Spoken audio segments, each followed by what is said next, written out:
For 19 days, a body lay in a coroner's cooler. Unnamed. Unclaimed. Just another John Doe.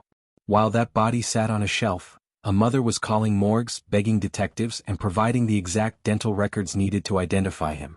The missing person report was filed. The car was found. The records were in the system. And yet, for 19 days the system refused to connect the dots. This is the story of Jelani Day, a 25-year-old grad student who vanished in broad daylight, and whose case exposes a terrifying glitch in how we police the missing. Police say he drowned. The file is officially closed. But the math doesn't add up. How does a missing man's car and an unidentified body show up in the same town, and stay strangers to each other for nearly 3 weeks? You're watching The Hidden Complex. Today we're not just asking how Jelani died. We're asking why the system didn't want to find him. To understand the delay we have to start before the river. Jelani Day was 25. A graduate student at Illinois State University. He wasn't drifting through life, he was a planner. Friends describe him as the type of guy who laid out his outfit the night before. He didn't do random. And that specific psychological trait, his need for order, is the first clue that the police theory was wrong. He wanted to be a speech pathologist. On August 24, 2021, security cameras captured him at a cannabis dispensary in Bloomington, Illinois. He was alone. Buying a joint. It looked like an ordinary errand on an ordinary Tuesday. It would be the last confirmed sighting of him alive. When he didn't show up for class, his family noticed immediately. They reported him missing on August 25th. Usually, the first 48 hours are critical. If you believe cases like this deserve the full force of the law from Hour 1, hit the like button right now. It helps this story break out of the algorithm. Day 1 of the mystery begins on August 26th. Jelani's car is found. Not in Bloomington, but in Peru, Illinois, an hour away. Hidden in a wooded area near the YMCA. Now look at the details. The license plates were removed. The car was concealed in brush. In a standard investigation, a concealed car with removed plates is treated as a crime scene. It implies intent. It implies a second party. It screams foul play.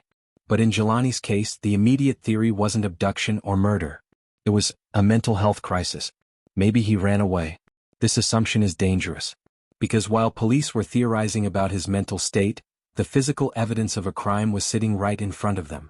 And while they hesitated, the clock kept ticking. September 4th, day 10. Fishermen spot a body near the Route 251 bridge in Peru. Police respond. The coroner is called. On paper, this should be the end of the search. Jelani is a missing black male. His car was found miles away from this exact river. Logic dictates you check if the body matches the missing driver. But in reality, this is where the 19-day gap begins. The body is tagged as John Doe. Carmen Bolden Day, Jelani's mother, provided dental records. She provided DNA. She kept asking, "Is that my son?" But for 19 days the answer was silence. What? Was it incompetence? Or was it something darker? A cognitive bias that makes the system move slower for certain victims? To understand the difference urgency makes, we only have to look at what happened 2 weeks later. When Gabby Petito went missing, the FBI mobilized. The media cycle was 24/7. Her body was found and identified within days of the search, focusing on the area. Jelani Day didn't get the FBI immediately.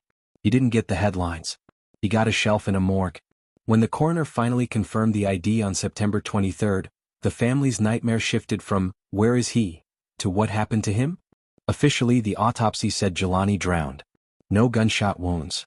No blunt force trauma. But the family commissioned an independent autopsy. And what the private pathologist found was disturbing. The body was severely decomposed.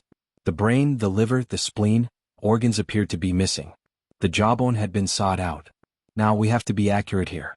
The official explanation is that the organs had liquefied due to decomposition in the warm river water. Science says this is possible. But here is the psychological trauma. Because the system waited 19 days to identify him, the body was allowed to decompose to the point where clarity was impossible. The delay didn't just hurt the family. It destroyed the evidence. There is one final, uncomfortable lens we have to look through. The location itself.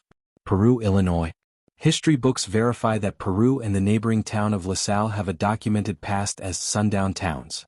Local history records from the early 20th century describe signs at the town limits warning black people not to be there after dark. There are accounts of a whistle that would blow at 6 p.m., a signal for non-white workers to leave the city limits.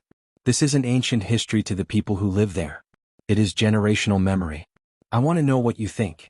Does the history of a town leave a psychological footprint on how its police force operates today? Let me know in the comments below.